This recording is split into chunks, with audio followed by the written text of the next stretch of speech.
virgin. Yan. Kadalasang in-order niyan. Ano? Soup. Soup. Kita mo, saradong-sarado. Kahit na hangin, hindi makakapasok dyan. Abaga, oo nga, pikit na pikit eh. Oh. Soup. Pagka nagkaroon ng syota, nagkaroon ng konting karanasan, iba na fingerprint. Hoy! Pupunta ng Japan, dadaan ng NBA, kukuha ng clearance, magpi-fingerprint. Ayusin mo. Masama ng isip mo eh. May konting karanasan. Yan. Ang ino-order niyan, Ano? juice. Juice. Kita mo, bumuka na. Nadaanan yata ng hangin, kaka. Yan ang sinasabi ko sa'yo. Sige. Pag yan nag-asawa, nagkaroon ng isang anak, Yan. may karanasan na yan. Of course naman. Ang ino-order niyan, Ano? Coke.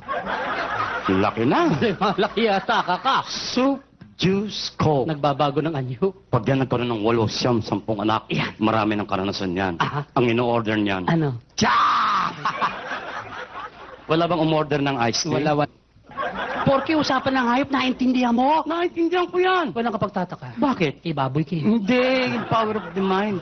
Nakarinig ka na ba ng kalapati nagliligawan? Hindi nga ako nakakaintindi niyan eh. Alam mo na, discover ko, Ano? yan palang kalapating pinaka-male knife sa buong mundo. Hindi rabbit? Hindi rabbit kalapati. Ganyan. Eh, minsan yung barkado siya, Romy Ladiana ba yun? Oo. Ang dami alagang kalapati nun eh. Yung matataas ang lipad ha. Narinig ko yung kalapating lalaki, nililigaw niya yung kalapating babae. Wow. Alam mo sabi ng kalapating lalaki sa kalapating babae? Ha? Paturok! Paturok! Oo. Sabi ng kalapating babae, turok mo! Turok mo!